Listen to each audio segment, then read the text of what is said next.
Hey y'all, it's me. It's your girl, the real deal Lanita Skills Reaction. Like, share, and subscribe. What's up, real deal? We still we are going to continue speaking on Henry Dinkins' Day 6 trial. And I'm not gonna get frustrated, I promise y'all. But they just don't have enough evidence. So what he do? He was wearing gloves. Come on, that's common sense. You know the man had on gloves. Either did he do something to his fingerprints? Something he did to keep fingerprints from being on the Clorox bottle. He common sense. He had on gloves. Why are they acting like they're not helping these cases? This girl need help in this case. So what we're gonna do, y'all? We're gonna continue listening to the case, and I need y'all reaction, real deal, over here in the comment section. I mean, they just used one of the examiner lab uh person for Virginia for nothing. She wastes all that time for nothing. Okay, y'all. Let's take a look at this. Okay. Trial still going.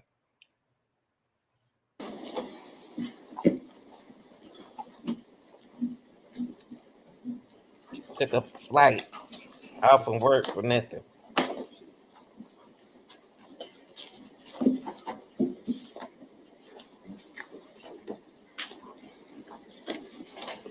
Look at Henry. Think he gonna get away with it. Ms. Cunningham, you may call your next witness. Your Honor, the state calls FBI analyst Linda Otterstatter.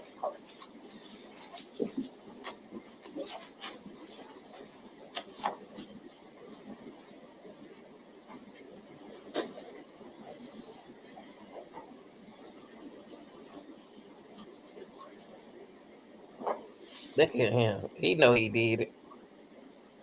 You ain't going nowhere.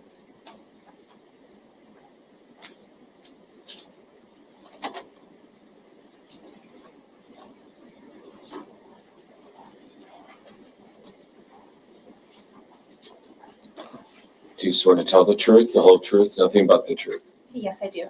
Please have a seat. Oh Lord, let's see what she gonna say. Okay.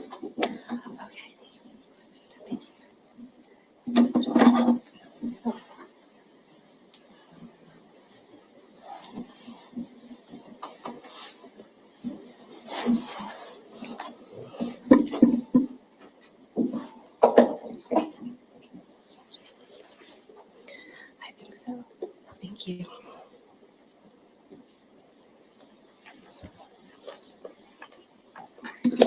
You may proceed, Ms. Cunningham. Thank you, Your Honor. Please state your name for the record and spell both your first and your last name. My name is Linda Otterstatter, spelled LINDAOTTERSTATTER. What is your occupation? I am a physical scientist, forensic examiner with the FBI laboratory in Quantico, Virginia. How long have you been employed with the FBI? Approximately 17 years. Could you describe your prior educational background? I have a Bachelor of Science degree in biology from Syracuse University in Syracuse, New York. I've also taken chemistry coursework from Colorado State University, as well as criminalistics coursework from the Metropolitan State College of Denver, Colorado. When did you complete your formal education? I received my Bachelor of Science degree from Syracuse University in 1996. All right. And then once you completed your formal education, is that when your career with the FBI commenced? Or did you have prior employment experience? Before working for the FBI, I was a trace evidence forensic scientist for the Wyoming State Crime Lab in Cheyenne, Wyoming. And then what type of work did you do for the Wyoming State Crime Lab? I was a trace evidence examiner, specializing in hairs, fibers, fabric, and cordage evidence. I also was responsible for the processing of crime scenes throughout the state of Wyoming. How long were you employed as an analyst for Wyoming State Crime Lab? 6 years. Okay. And then, so in total, how much experience do you have in this field? Between Wyoming and the FBI, a total of approximately 23 years. Can you describe the specialized training that you've received related to the scientific field that you work in? I successfully completed the FBI Laboratory Examiner Training Program under the direction and instruction of examiners that are qualified in the field. This entailed hair, fiber, fabric, and cordage examinations, or tests, supervised casework, oral board examination, and competency tests. I also completed a similar training program at the Wyoming State Crime Laboratory. Okay. And then do you go through regular training throughout the course of your career? Yes, I do. I've completed numerous training classes and courses over the past 23 years. Okay. All right, Ms. Otterstatter, do you have a PowerPoint that we're going to present, which helps us understand the nature of the work that you do there at the FBI laboratory? Yes. Okay. Your Honor, may the record reflect that I'm showing counsel what's from Mark the State's Exhibit number 47. May I approach the witness? You may. I'm handing you what's marked the State's Exhibit 47 for purposes of identification. Do you recognize State's Exhibit 47? Yes, I do. How do you recognize this exhibit? I recognize it because it is the PowerPoint presentation I created by examining the slides. Your Honor, at this time, the State would move to introduce State's Exhibit number 47. No objection. Exhibit 47 is admitted. May I publish this exhibit as we go through her expert testimony, Your Honor? You may. Okay.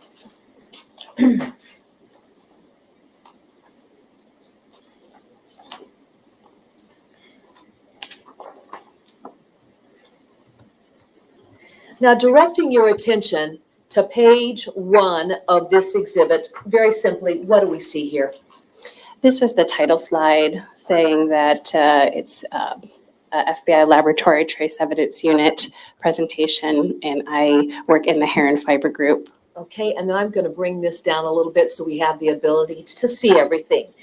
Going to page 2, do you define for us what trace evidence is? Yes. What is trace evidence? Trace evidence can be defined as debris that is small in size that can be transferred from one location to another. All right. And then why are trace examinations conducted? The reason why trace evidence examinations are conducted is based upon Locard's principle of exchange, which states that when two people or a person and an object come into contact, trace evidence such as hairs and fibers may be exchanged. Okay. So by examining hairs and fibers collected from items of evidence, it can be determined whether or not a possible association exists between those two people or person and an object. Now, you use the language that there may be an exchange. Is that an absolute if individuals come into contact with one another? There could be a transfer. It is possible that there may not be a transfer of hairs and fibers. Okay, and then when we talk about hairs and fibers, just given the nature of hairs and fibers, is that something that, say, for example, it transferred to a surface, that it can easily fall away from that surface? Yes, that is possible. Give us examples of what type of activity could cause a hair or a fiber to fall away from a surface. Well, I can't say, I can't give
followed by preparation of DNA analysis as appropriate. And this is just a summary, so there's additional slides coming up just describing these a little bit more. Each of those steps? Thank you for that.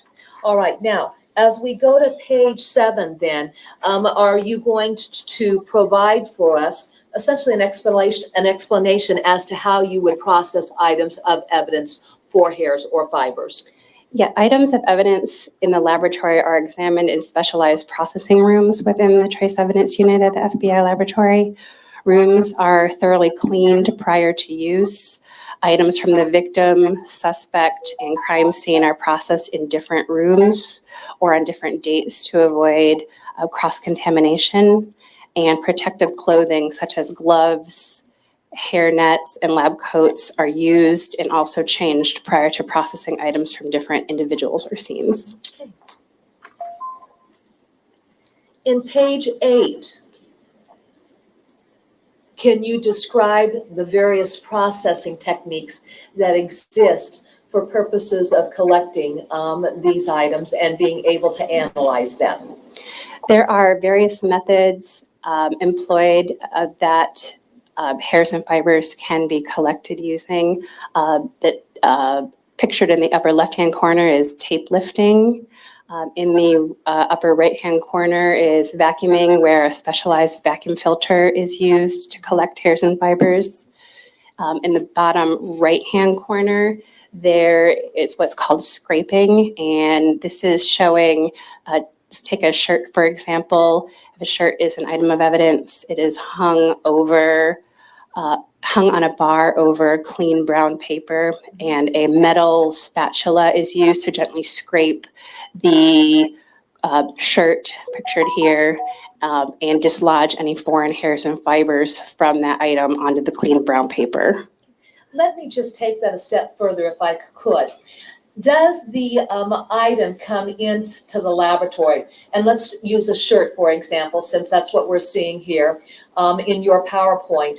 Do you receive that short and then you go through the process of trying to locate potential hairs or fibers?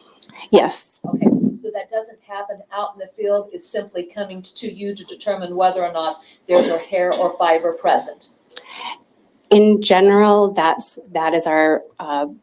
is our procedure to collect it ourselves. There are times where there may be trace evidence that's collected from an item that is packaged separately, but in general, that's how we process. Okay.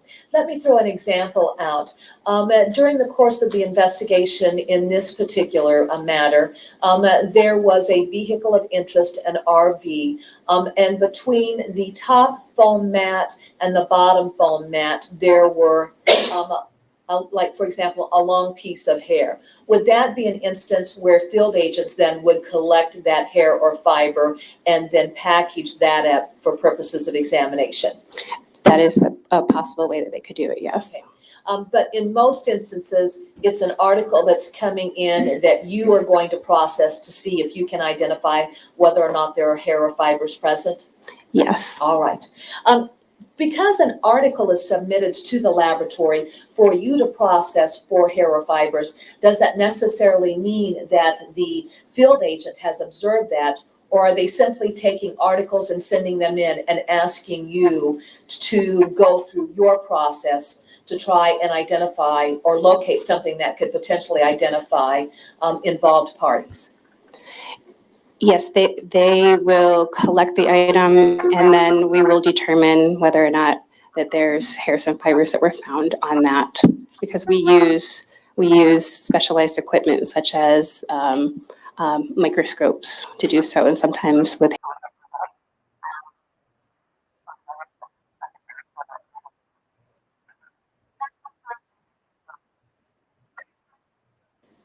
through processing and what that consists of. On the previous slide, after scraping, there was a technique called picking, and that's where using a stereo microscope, which is a low magnification microscope, foreign debris such as hairs and fibers are collected directly from the item of evidence. So once the hairs and fibers are collected, then using a stereo microscope, those potential hairs and fibers are prepared on glass microscope slides for microscopic examination purposes. And then once it's on the slide, you put it under the microscope and view it utilizing the microscope? Yes. Going to page 10 of our PowerPoint presentation, are there different types of hairs?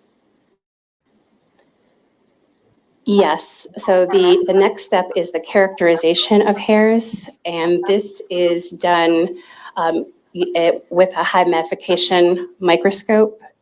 It's specifically a high magnification transmitted light microscope that is used to examine and characterize hairs based upon their microscopic characteristics. And even backing up, it's at that point where I examine the slide to determine if it is a hair or if it's a fiber at that point. Okay. When you talk about hairs and the characterization of such, can you make a distinction between what would be a human hair versus an animal hair? Yes. Okay. And then even beyond that, and I'll just throw this question out, based on the ethnic background of an individual, when you look at hairs, can you determine a potential ethnic background to that individual? Yes, the ancestral characteristics are determined at that point too, and I have a slide coming up about that. Thank you. Going to page 11 of the PowerPoint presentation. Now walk us through this, how you determine whether or not you're dealing with a human or a non-human animal hair. So it can be determined using a high magnification transmitted light microscope if the hair is human or non-human animal hair. If it is an animal hair, what type of animal can be determined, such as a dog or a cat, for example, as pictured at the top of those photos. If it is a human hair, then further characterization can be conducted. Okay. As we look at the examples on page 11 of your PowerPoint, does it just give us an idea of how distinctly different a human hair is from various animals? Yes, pictured in the upper left-hand corner is a human hair, and there's a dog hair which looks microscopically different than a cat hair versus a deer hair, for example.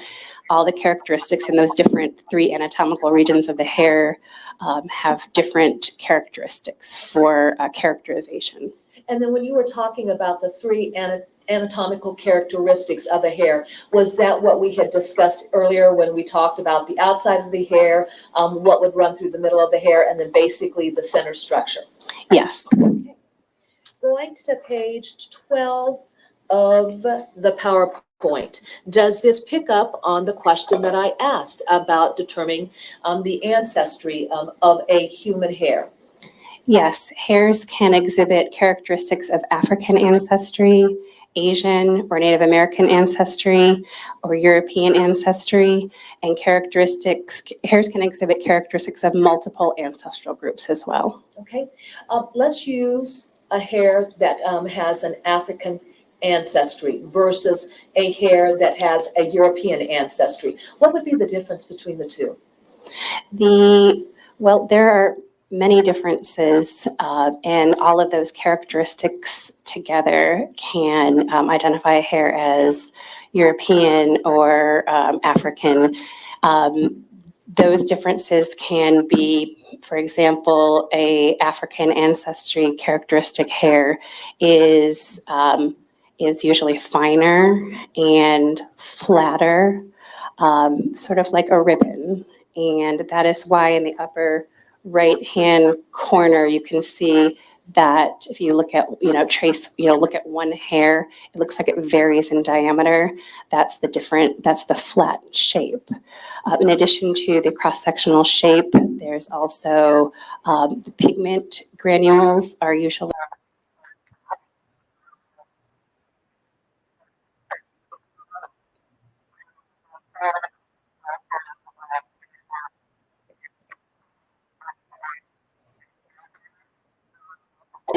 is more of an even arrangement. All right.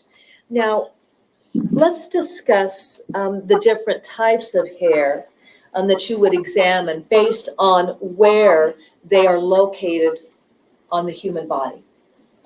The body region the hair may have come from can also be determined by a microscopic hair exam. This can include head hairs, which refer to hairs from the scalp, pubic hair, facial hair such as beard or mustache, body hairs, which include eyebrows, eyelashes, limb hairs from the arms and legs, chest, axillary or underarm hair, nose, and Y'all ear watching hair. Henry Dinkins. Explain what would be the Basics difference trial. between FBI a hair from an individual's head versus a hair from the pubic region. A head hair and a pubic hair can vary in their microscopic characteristics. Here is a good picture of a pubic hair on the right-hand side, where it shows a buckle, which is that that change in diameter, as you see, kind of sent in that middle picture, where a head hair tends not to have the buckling. There's also pubic hair is usually coarser in general than hairs. The root of the neck of the root can appear thicker. So it's all the characteristics together that decision is made. Okay, and would that be true for hairs on any area of the body, that they're going to have slightly different characteristics?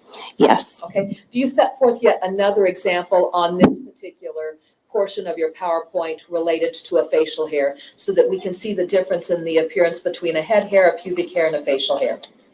This picture in the lower right-hand corner is a picture of a beard or mustache hair, referred to as a facial hair, and yeah, that looks different. That shows, if you can see, there's a difference in color, kind of approximately a half to a third. That shows that facial hair is actually triangular in shape. Okay. So that shows the difference in diameter. Okay. If there is a hair that is located, does that necessarily mean that it's suitable for microscopic comparison purposes? Hairs can be suitable and non-suitable for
How do you do the microscopic hair comparison? So if a hair is suitable for microscopic comparison purposes, the next step is the use of a high magnification comparison microscope, which allows for a direct side-by-side examination of the question hair and the known hair sample. So Okay, go ahead, finish that out, and I've got a question I want to ask you. so there is a question hair that is mounted on a microscope slide, which is separate from a known hair sample mounted on separate and different microscope slides, and they can be placed under under the microscope, the comparison microscope, which pictured on the slide is two transmitted light microscopes connected by an optical bridge. So I am able to look through the eyepiece and see two separate samples under one field of view, sort of like a split screen TV. Having said that, then, if there is a hair that's been recovered in the course of an investigation, will law enforcement then need to collect a known hair sample either from a subject of interest or even from what would be a victim? Yes. Okay, and so is that what you mean by known hair samples? Yes. And That's then once correct. you have those known hair samples, it's collected to those items of evidence that maybe you have been able to develop through your various processing. Would that be fair to say? Yes. Okay, all right. Now take us to the next step. So the microscopic comparison must be conducted with hairs from the same body area. For example, a question hair has to be compared to a known head hair sample. All right. And corresponding portions or regions of the hair between the question and the known are compared. So I'm comparing from root to the corresponding root all the way up from tip to tip. Okay. Now, as we look at this particular portion of your slideshow on page 15, that lower photograph, is that giving us the ability to see what you are seeing when you take that questioned hair and you compare it to a known hair sample? Yes, this is the similar view that I would see. So it has two separate hairs on microscope slides, and that is what it looks like is like a split screen TV.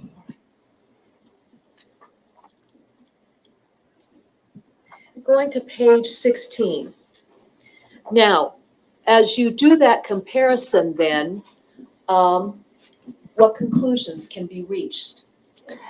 After the comparison is conducted, there are three possible conclusions that can be reached. The first pictured here is an exclusion, and this is where the question hair is microscopically dissimilar to the known hair sample. And accordingly, based on the known hair sample, the source of the known sample cannot be included as a possible source of the question hair. All right. Does the FBI use specific terms of art? And when I ask that question, you use the term exclusion. So if there's an exclusion, does that mean that they are not similar to one another? Yes, that's correct. There was differences that were observed during the comparison. And during the comparison, if the characteristics are similar, then what would be more descriptive for that? Well, if you could proceed to the next And actually, slide. what I'll do is I'm going to jump a page. I'm going to go to page 18 so that we can discuss that concept. This conclusion is referred to as an inclusion, and this is where the question hair is microscopically consistent with the hairs in the known hair sample. Accordingly, based on the known hair sample, the source of the known sample can be included as a possible source of the question hair. And microscopic hair comparisons are meaningful due to the variation in macroscopic and microscopic characteristics between individuals. However, comparison of the microscopic characteristics in hairs does not constitute a basis for personal identification in the number of individuals who can be included as a possible source of a specific hair is unknown. So I can't say that hair came from that person to the exclusion of all others using microscopic hair comparison microscopy. Let me use DNA analysis as an example. Is DNA something that's unique to each of us as individuals? A DNA expert would be better to answer that question. Certainly. But I mean, does that, is that a good example to say, like with DNA, you're looking at a DNA strand and then you can compare it to an unknown DNA strand and make an identification, whereas here,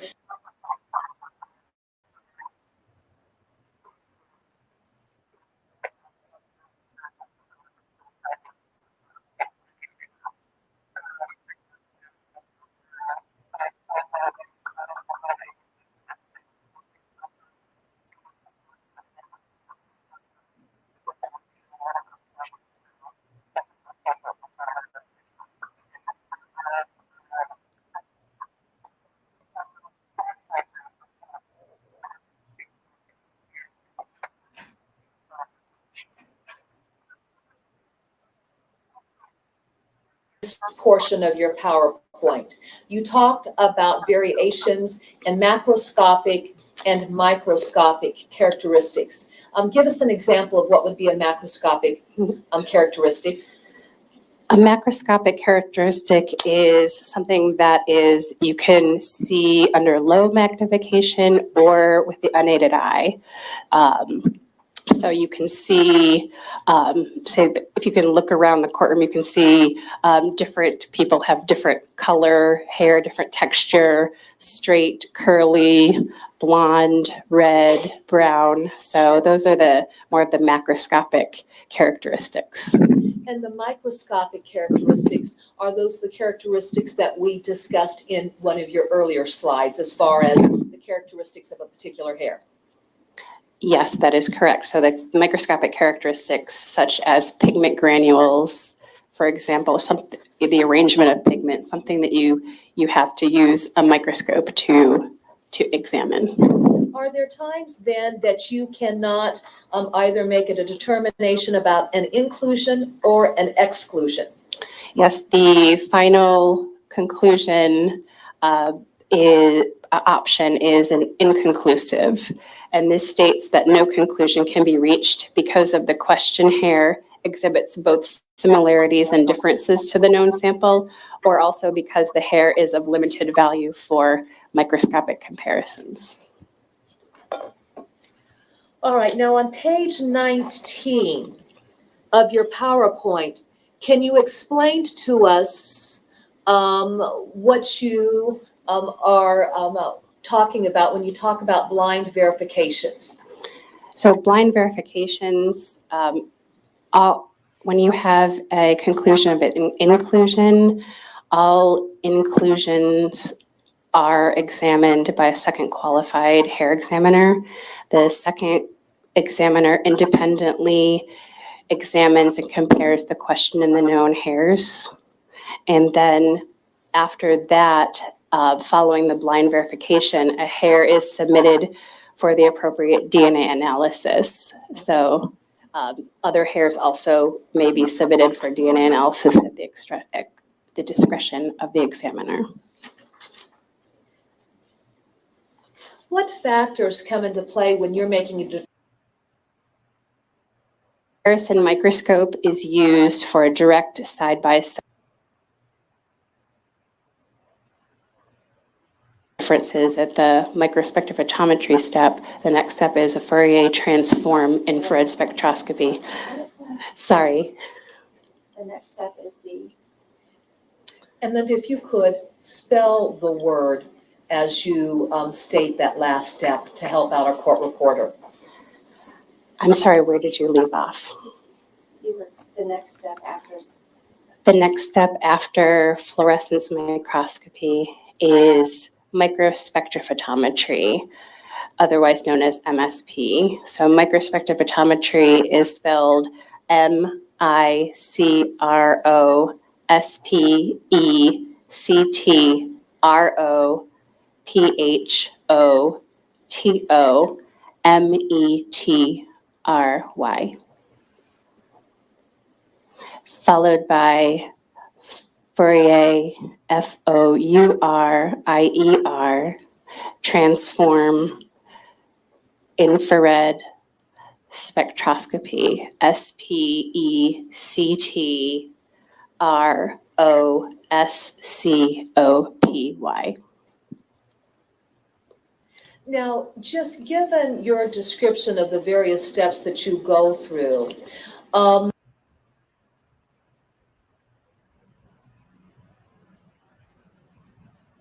Scope is used for a direct side-by-side microscopic comparison, which is also the same.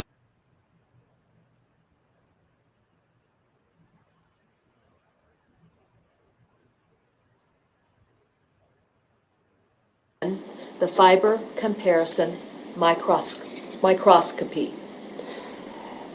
A comparison microscope is used for a direct side-by-side microscopic comparison, which is also the same microscope that we use for microscopic hair comparisons that I described earlier. Okay. And then I'm going to slow down so that we can be kind to our court reporter, because the words that we are using is a little bit more complicated to type, I would imagine. All right. Now, if you could then explain to Ms. us. Cunningham, actually, Should we this take a might be break? a good time for our mid-morning break. That We're sounds a good. little past 10:30. All right, y'all. What they're gonna do is take a break, and that means that we would take our break also. Like I say, right now you're watching Henry Dinkins Day 6 trial, 19 FBI. That's Linda O, a forensic scientist examiner. She's testified. Okay, the different hairs in determination, verifying the different hair texture. Y'all like, share, and subscribe, and I'll be back.